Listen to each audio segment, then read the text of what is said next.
Welcome to Your Time to Thrive with personal fitness coach Jason Stevenson.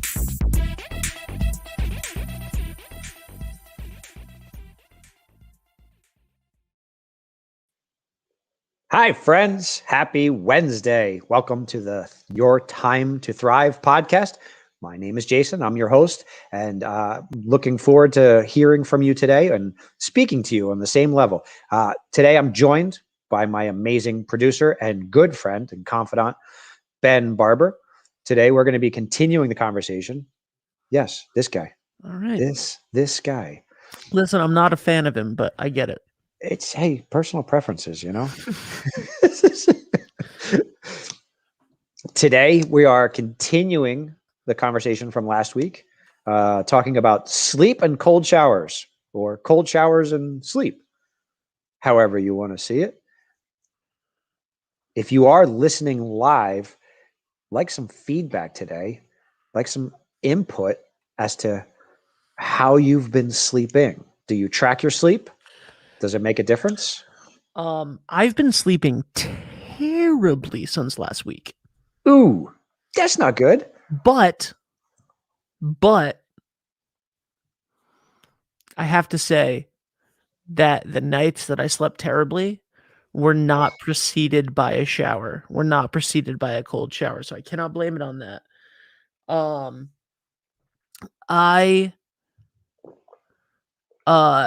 Yeah. So anyway, yeah, no, but I did just take a cold shower, and I took one yesterday before I had a show that morning, and both of them fired me up. So I'm excited and ready to go. Terrible sleep, but not hitting snooze, which is a win. Good for you, Megan. Ooh, Megan. Good job. That's a huge leap for a lot of people. Woo! That's a huge leap. Are you a snooze button guy, Ben? I am so exclusively a snooze button guy that there might as well not be any other function on my phone. It's just, that's the truth. That's the truth. There might as well not be any other function on my phone. I'm exclusively a snooze button guy. I will sometimes not even have an alarm and hit it. Like, I'll put an alarm on just so I can hit a snooze. It's terrible. Folks, we're unearthing underlying control issues that Mr. Barber harbors here. just so that we can go, no. Yeah, no. I want to put an alarm on. I have an alarm set for 6:32 every morning, and I don't think that I've gotten up at 6:32 once since I set that alarm. Specifically, I think, well, number one, it makes me feel good. I've had it since August, and it makes me feel good. But I like my intention is there, but I never do it. and not only do I never do it, but I also have an alarm set generally for like 7:30 or 8. So that, like, I'm fully aware I'm not. Anyway, my point is... Wait, hold on. So if I were to call you at 6:32 every day, wouldn't you give me shit for waking you up like an hour before your alarm was going to go off? Yes. So then why set the alarm? Because I want to... This is my goal. This is my aspiration. My aspiration is to get up. Man, these cold showers really bring out something different in me, don't they? I love it. Like, I took a cold shower. Yeah, I took a cold shower. I'm here. My hair's still a little wet, and I'm like fucking ready to go. So anyway, the aspiration is there, right? Like, this is my ideal. Someone that I was talking to, it wasn't on here, it was on a Clubhouse meet last week. Someone was talking about, like, putting out your ideal day, right? So in my mind, my ideal day, and this might actually help me just talking it out right now with you, because of accountability. My ideal day would be to wake up at 6:30, right? Okay. Meditate, journal, yoga, work out a little bit, shower, do a little bit of learning stuff like Italian, which I love doing in the morning. do all of that stuff by 7:30, 7:38, and then start my day, right? Or do whatever I want. Go upstairs and hang out with Braden for an hour before school. Whatever I want to do. But like my day would be ready to go by 8:00. And I'd be like, ready to return those emails and finish the editing and whatever. And then I would work. And I would, I would have more energy, and then I would go to bed early. These would be my goals. Do I meet them? No. I get the work part done in the middle most of the time, but that you go to bed late, and then you don't want to wake up in the morning, and then you don't wake up until you absolutely have to because you have to do something for work or whatever. And then all of that me stuff, all of that stuff that is meant to help your health and your anxiety and your mental state is all thrown out the window. Right? Because that's the last thing that you make time for. So this is my conundrum. Help. I want to know why, if you're not a morning person. I am. I love the morning. I am my best self when I am waking up in the morning like that. So what's the first thing that you would do? So much. What would you? What if this was an ideal day? What would be the first thing? The first thing that I would do is I would wake up, but by 6:30 I would wake up. I would get out of bed. I would meditate, journal, and move. No cold shower first? That's probably a good idea. That's what I'm thinking. Yeah, probably move the cold shower to the first thing that I do in the morning. Then you're not going to stop after that. Cold shower immediately. Okay. By the way, the cold shower thing for me still is starting with a hot shower. Yeah, for sure. For me. I know that that's not the thing, but for me, I'm still starting with a hot shower and then making it cold.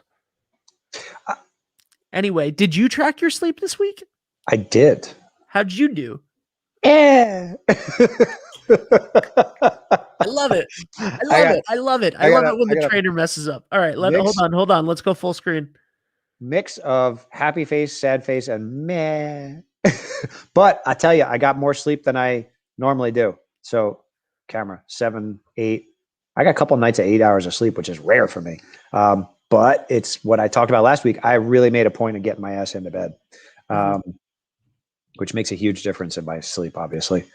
But what was surprising to me is that even like the good night, like if I got like tons of sleep, like more than 6 hours of sleep in my world is tons, those were not necessarily good nights of sleep for me.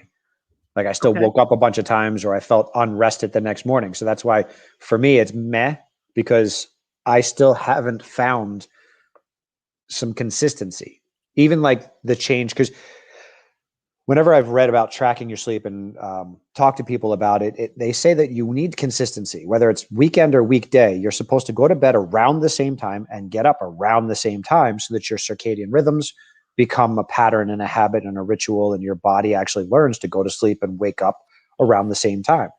And also so that you are getting deeper sleep because your body isn't thinking, oh shit, I might have to wake up soon. So I think that's the biggest challenge for me, is that my work schedule, and during the week I'm getting up sub dawn, and then on the weekends my body wakes me up sub dawn, but then I do the same thing that you do. I look at the alarm, I'm like, nah. She's still sleeping next to me. I don't have to get out of bed, so I'm going to roll over and sleep for another hour. But those are the mornings where I don't feel rested. Yeah. You know what's messed up is how many times I wake up at 6:30 and I'm good. And I could get out of bed and start my day, and I've slept well and I have energy. But something inside my mind goes, you could get another hour though. And then that next hour destroys Terrible. me. Terrible. Destroys me. And at 7:45 when I'm trying to wake up, I feel terrible. What is happening there? You are dipping into a REM state.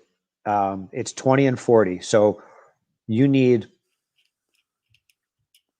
less than 20 minutes or more than 40 minutes to get into a REM sleep, like to get really good deep sleep.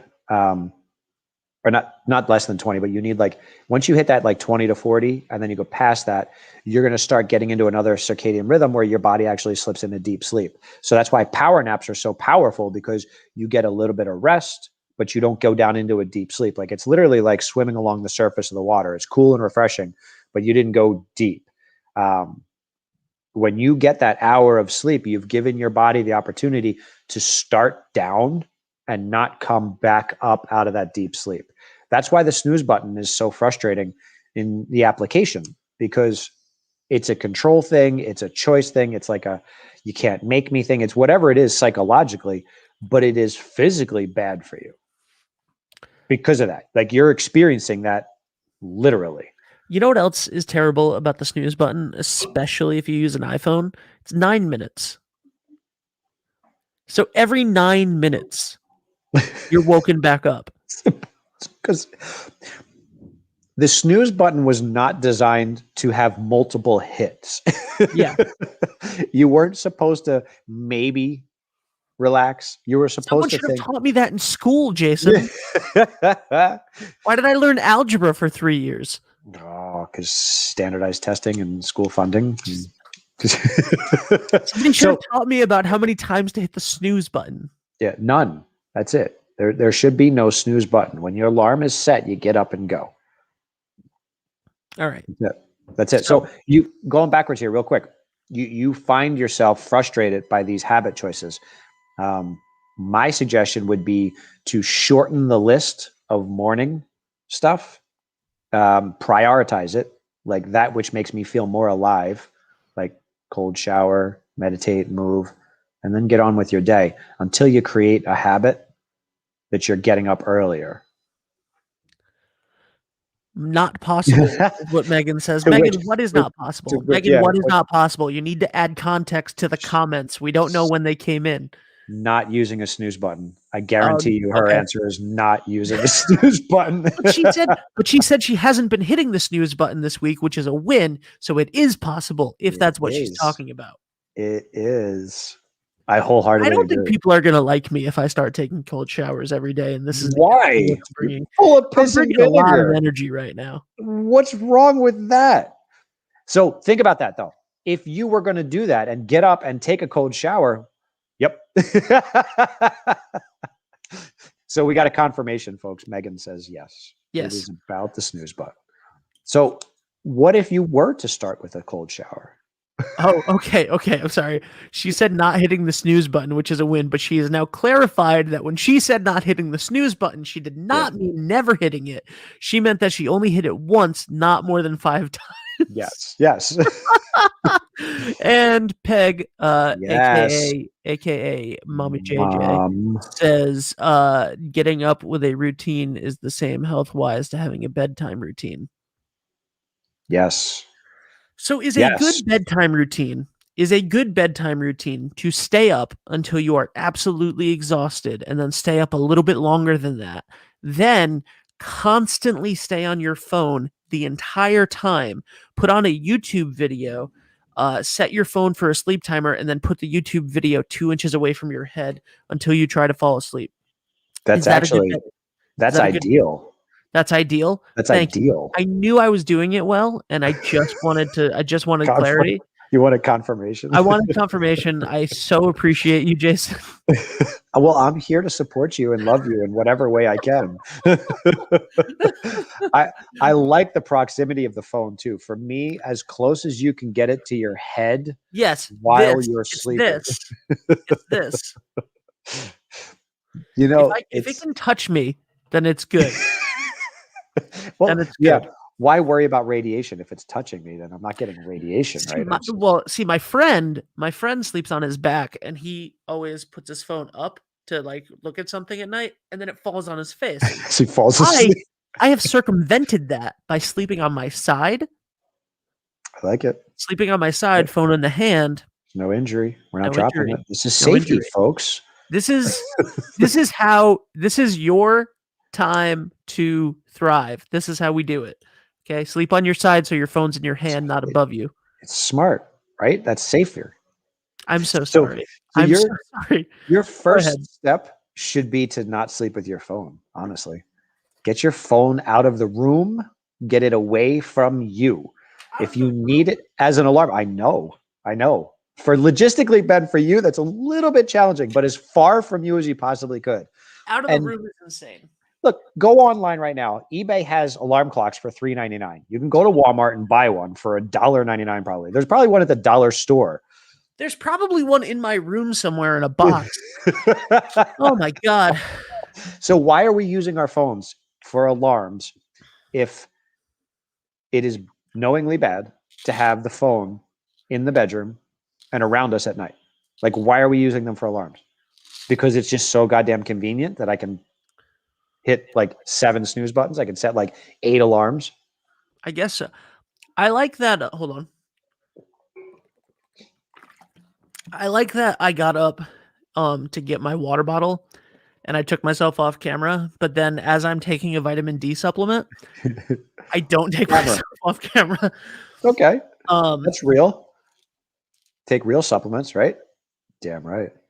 They're actually Flintstones vitamins, folks. He just keeps refilling the vitamin D thing. They're actually not even Flintstones vitamins. They are fruit snacks. They're Welch's fruit snacks. And I don't chew them. I just swallow them whole because they're bad for your teeth, but I just swallow them whole. I'm calling bullshit. I heard the rattle. Those are Mike and Ike's.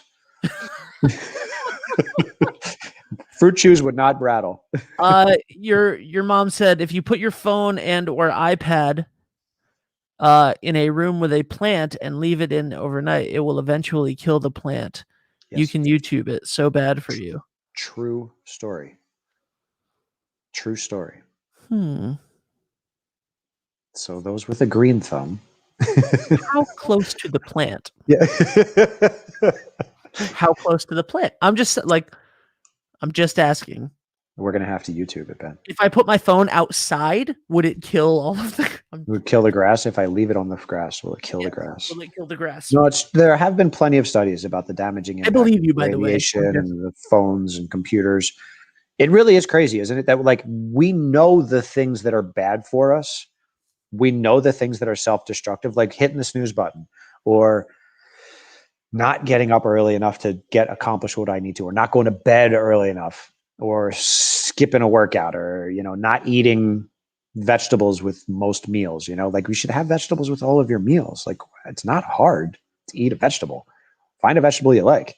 But what is it that we don't choose the things that are good for us easily and quickly?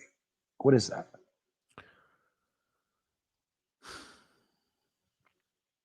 Lack of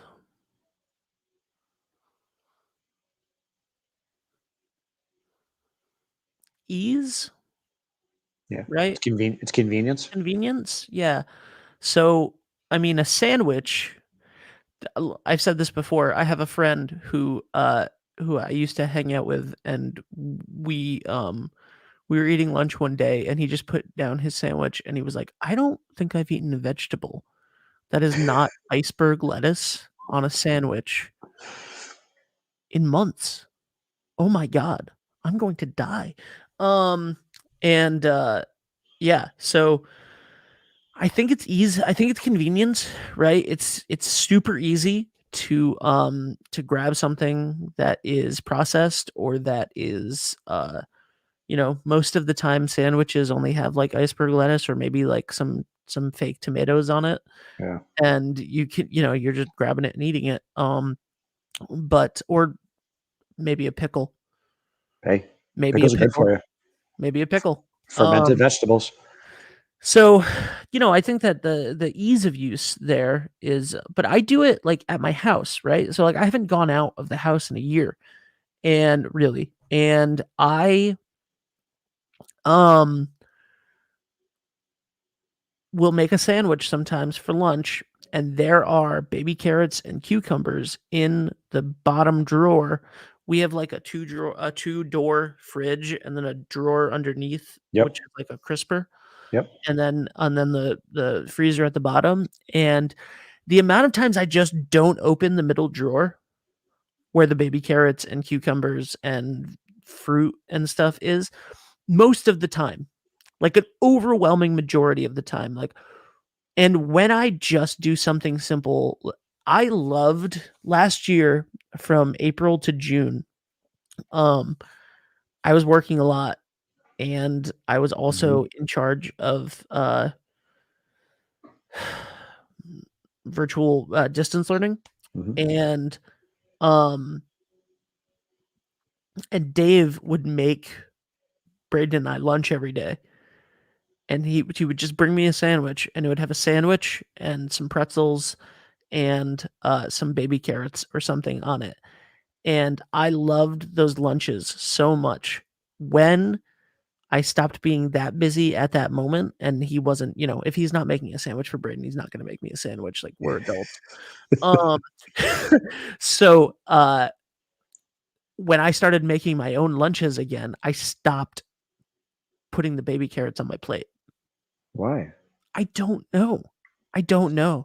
So write that down. A lot of times I stopped putting the pretzels on the plate too, and I would just have and I wouldn't even make the sandwich. Like, I wouldn't even make, like, he would like put like mayonnaise and like lettuce and cheese and black pepper and like make a really nice sandwich. And I would be like, here's a couple pieces of turkey on bread, and I'm going to go. Like, that is what I do, and your mom just said habit. Yeah. Like, it's, yes, you get out of the habit of it. And my favorite meal is sweet potato, is a sweet potato, a roasted sweet potato, and like a bag of steamable peas or broccoli with like a little bit of some fat, like some sort of sauce or something, like a tiny bit of barbecue sauce or hot sauce or something on it, and black pepper. And I don't ever do it enough anymore. Like, I don't, like, it's just, and I don't know why. Like, it would take, we don't have an oven right now. We need to get our oven fixed. Yeah. But a sweet potato takes less time in the microwave. All you have to do is wash it, poke it with holes, and put it in the microwave for 5 minutes. And it's done. It's done. It is done. And I don't know. Pfizer's working on a COVID-19 pill. Sorry, that's something that just popped up. That's amazing. That's amazing. So write that down for your plan, part of your plan. Yeah, what am I doing? Cold showers immediately for a week. Yep. And vegetables with every meal. I have been doing it lately. Just vegetables with every meal. That's all it is. I have been doing it lately. I had a lot of anxiety the past week about my health. Yeah. Yeah, it was all stemming from health, my anxiety. And how are you doing? You okay? I slept last night for the first time in a few days, which was really, really nice. Like, I wasn't afraid. I was a little afraid to go to sleep, but I didn't have that terror, Yeah. And I think I'm doing everything. Like, I'm eating better. I'm tracking my food. I'm meditating every day. I'm journaling. I've gone outside every day. I'm taking my vitamin D supplement again, just to boost that. And I worked out with the weights for the first time in a little bit. Love it. Yeah, doing more of the stretching, getting out, making sure that I'm walking at least a mile. Just around. I went out the other day, and I have not walked. So you haven't been here since we moved. Yeah. But I haven't like walked around the neighborhood yet. like done a full walk around the neighborhood. And so this is what I did, and I hope that you will find this funny because it's something that you and I talked about like 8 years ago. I went out to my car and I grabbed a mask and I was going to go for a walk in the neighborhood, and I was like, I don't really know the neighborhood all that well. Like, I don't know where I'm going and where like the stores are, and you know what I mean? Like, I've driven Yeah. out of it, like I don't know it very well, and I'm Yeah. anxious. So I'm not going to do that. So I went in the backyard and I grabbed the football, and we have a tree in the middle of the yard, and I threw the football at the tree from one side of the yard, and I would just throw it and try to hit a spot on it. And then I would go pick up the football on the other side of the yard and I would walk back. And I did that for a half an hour, and it was like 1.2 miles. That's awesome. That's awesome. So, and I was like, I texted Allie and I was like, hey, if Braden's free, like, does he want to come out and play? He was not at the time. Can Yesterday Braden we come played out soccer, and play? but I was like, you know, this is what I did as an only child at like 10 and 11. Like, I just went outside and I threw a ball, and then I went and got it and I threw it again. So like, I'm going to do that. And it was a lot of fun. Like, it was so, and it's not the first time that I've done that this month with the football. And yesterday when we were all done playing soccer and we put everything away in the shed, I went to throw the football over to Braden to put it away, and she was like, leave that out. That's for you. Like, go, like, have fun. So, and now I'm excited. Like, I'm excited that it's warm, and like, I'm gonna hopefully, you know, my schedule lines up with his school schedule today, to go outside and play for a little bit. But if it doesn't, like, I'm gonna still go outside and throw the football around by myself and have fun, right? Like, I just want to be a little kid again, physically. I strongly recommend that to people out there, to take that advice wholeheartedly, to find something in their world that helps them feel more like a kid, that they can play, that can be their fitness piece. It doesn't have to be all of your fitness. Like, it doesn't have to be every time you do this, you just go outside and throw the football, but it should certainly be a piece of it. There should be something that you're doing that makes you feel more alive, more connected, that's not connected necessarily to like, I'm doing this for my health and fitness, but that it turns out like that. Like, you weren't thinking I'm going to walk a mile by doing A, B, C, D, E, F, and getting these walks back and forth, but it culminated in that impact. It culminated in that effect, you know, that you got the cardio in, you got the exercise in, you got the fresh air, but that you weren't thinking, oh, I'm exercising. You're thinking, oh, get the ball. Now I'm going to get the ball. Now I'm going to throw the ball. Now I'm going to go get the ball. I'm going to throw the ball. You know, that should be an aspiration for everybody out there, to find something that makes them feel more like a kid. And that still counts as exercise. How much did my eyes light up in the gym when I saw the footballs and the basketballs, and I was like, can we just do that?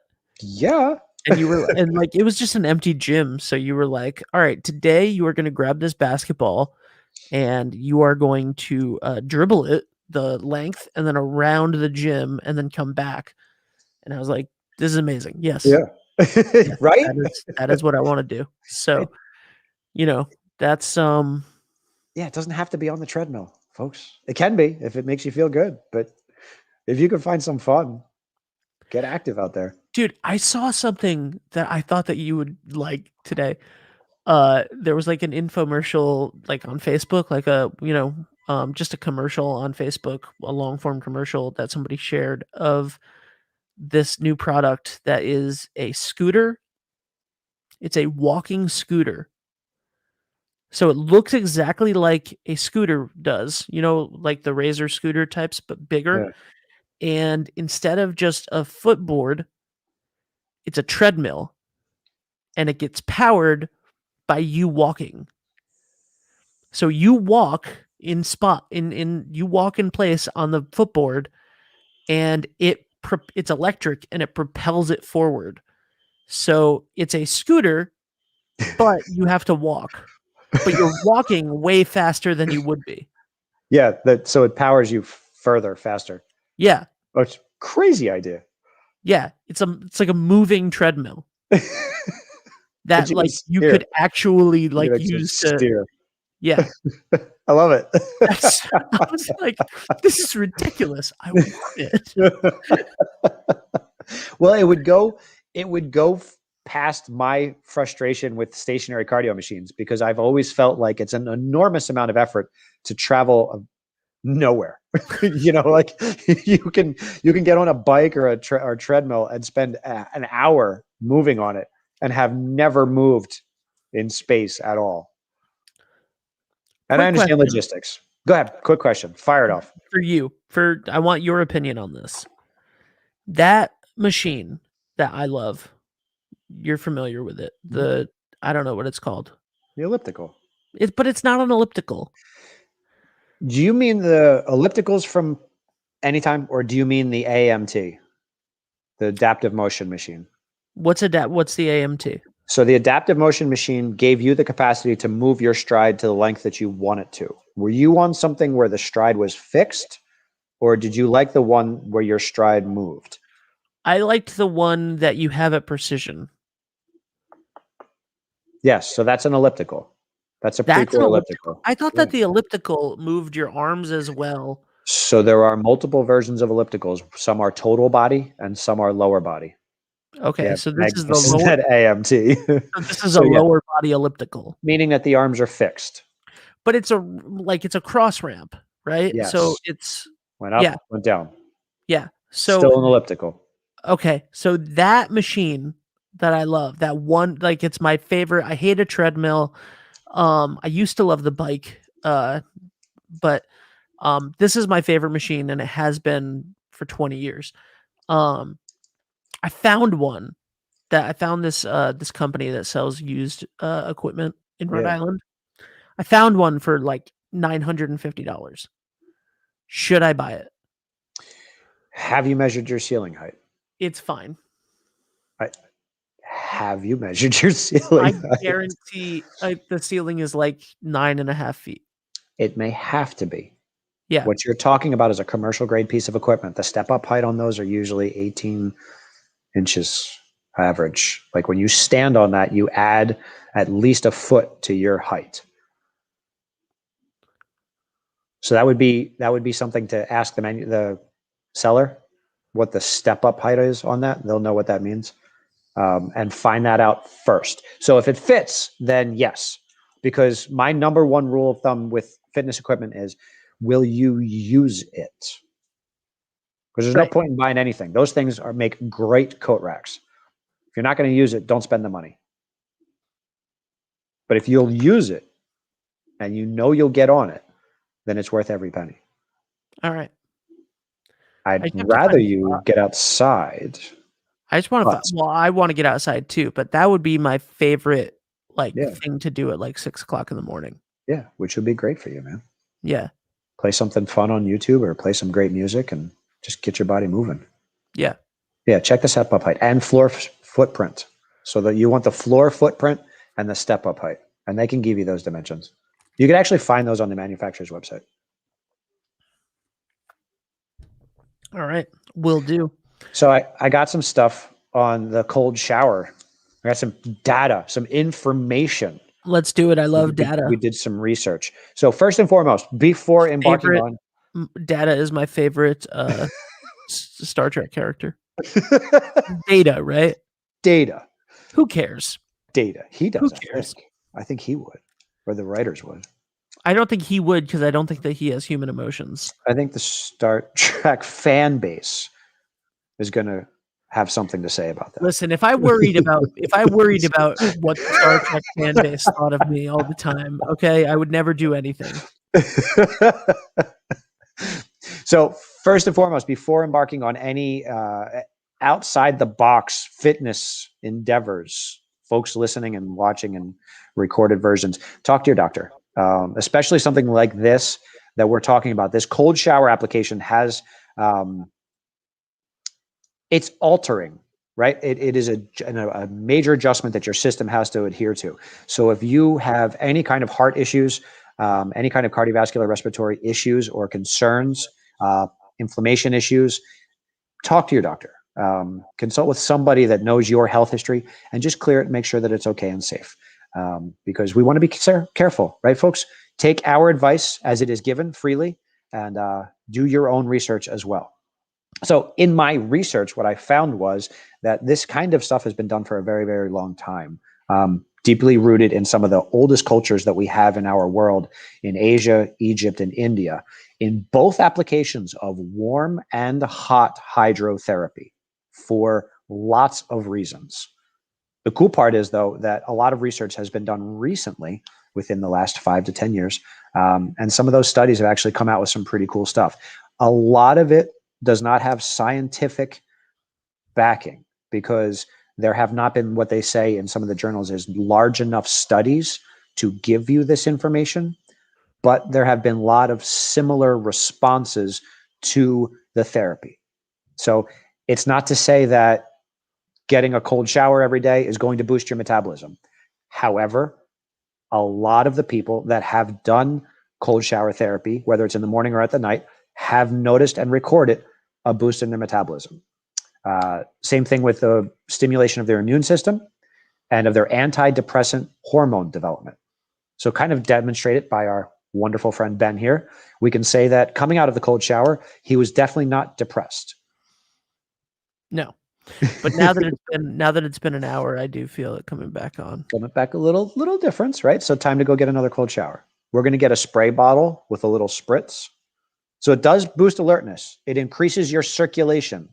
It has the tendency to help your blood pressure, help you regulate your blood pressure and your endocrine system, which is essentially everything that's getting going within your circulatory systems.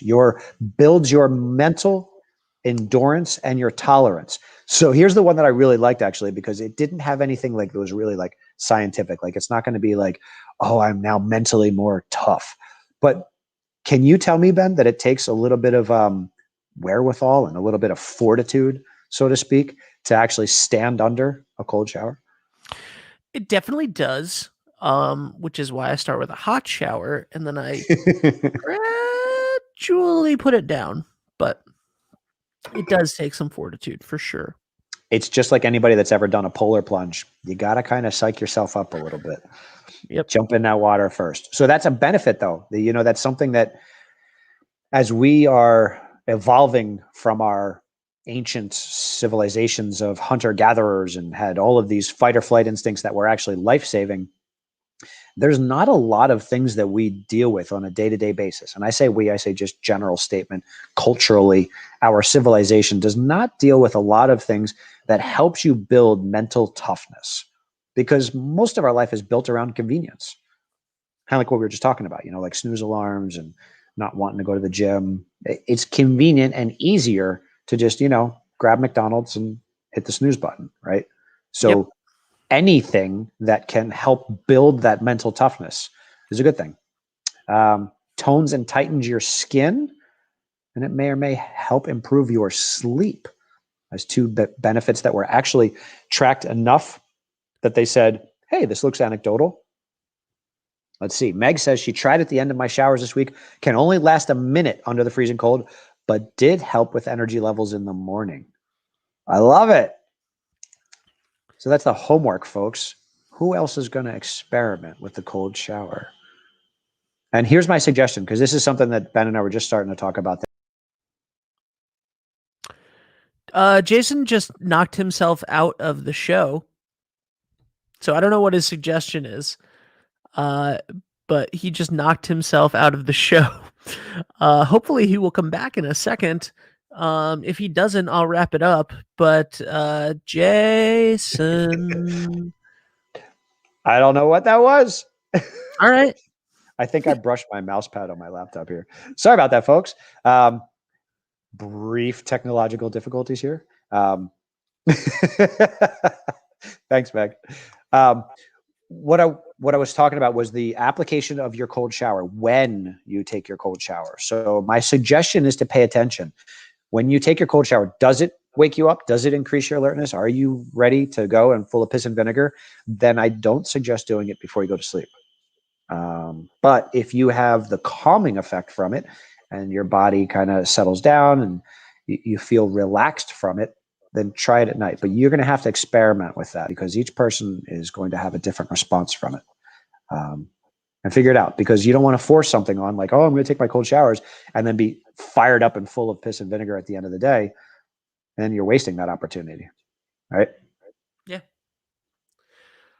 Well, this has been a wonderful conversation, man. Thank you very much, as always. And to you too, sir. Thank you. Thank I will you. try to be less on fire next week. Please don't. Please don't. All right. I will talk to you soon. Tell people where to find you.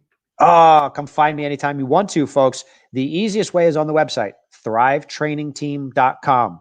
That's got all the links for the social media, all the information that we offer as far as programs.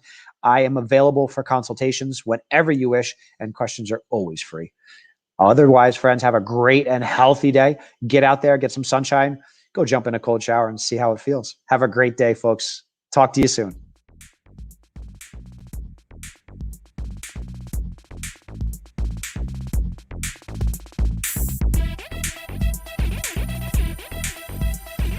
For more information, tips, and workouts of the day, check out thrivetrainingteam.com.